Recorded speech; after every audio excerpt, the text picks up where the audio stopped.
Welcome to our deep dive analysis. In today's episode, we explore a rising strategic shift in South Asia.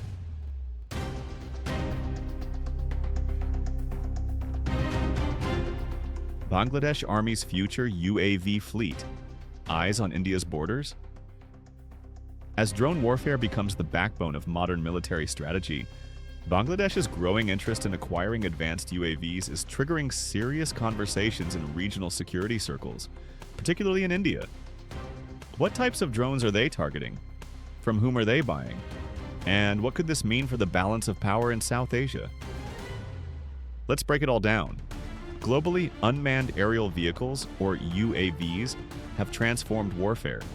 From surveillance to precision strikes, countries like the US, China, Turkey, and Israel have led the way in developing next-gen drones. In recent conflicts such as Nagorno-Karabakh, Ukraine, and the Middle East, UAVs have proven to be game-changers, capable of disabling tanks, neutralizing command centers, and gathering real-time intel without putting soldiers at risk. It's no surprise then that South Asian militaries are following suit, and Bangladesh is no exception. As of 2025, Bangladesh has made modest but notable investments in drone technology. Their current fleet includes several Chinese-made small and medium drones, primarily used for border surveillance and anti-smuggling operations. They also operate a few Israeli-made drones, used for surveillance in the Chittagong Hill tracks and coastal monitoring. However, compared to India's extensive drone ecosystem, including domestic production, their capacity remains limited. But that may soon change. In 2024, Bangladesh submitted an ambitious procurement roadmap as part of Force's Goal 2030, a long-term modernization strategy. At the heart of this plan lies the integration of advanced UAVs for both reconnaissance and potential strike capabilities. Sources suggest Bangladesh is eyeing long-range drones with satellite communication, real-time HD video, and night vision systems. These capabilities would be transformative, allowing Dhaka to monitor borders, track movements, and even carry out precision attacks without exposing personnel. So, who might sell these drones to Bangladesh?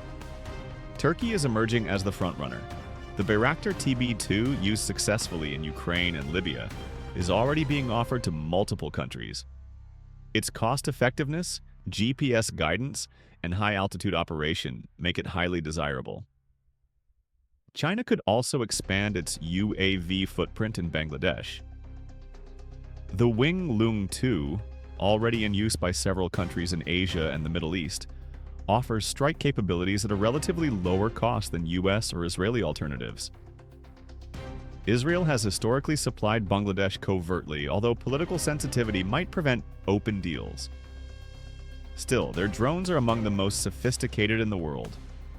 India shares over 4,000 kilometers of border with Bangladesh, most of it flat terrain that's difficult to monitor in real time. If Bangladesh deploys advanced drones along the borders of Tripura, Meghalaya, Assam, and West Bengal, India's eastern flank could face new surveillance challenges. Moreover, these drones could monitor Indian military drills, troop movements, and infrastructure developments.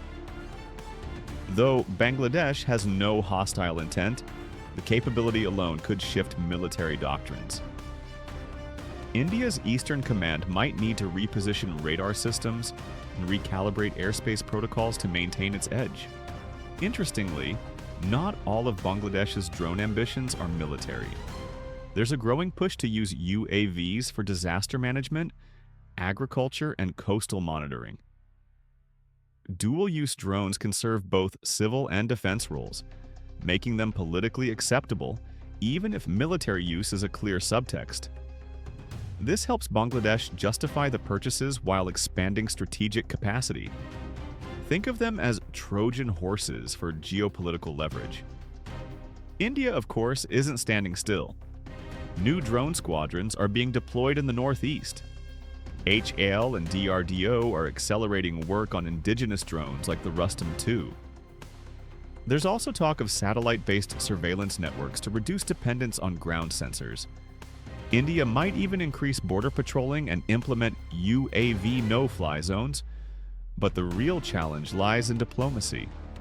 India will likely seek military transparency or formal understandings with Dhaka to avoid any surprises. This drone arms race is more than just machines in the sky.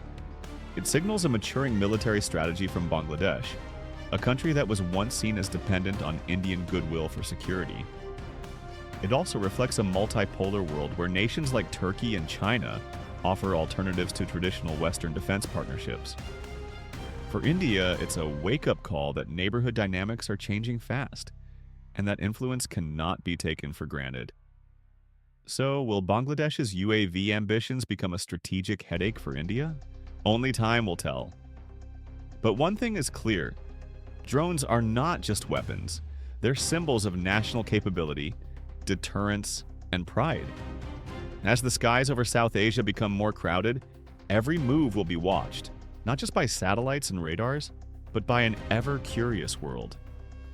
Thanks for watching. Don't forget to like, comment, and subscribe for more geopolitical deep dives.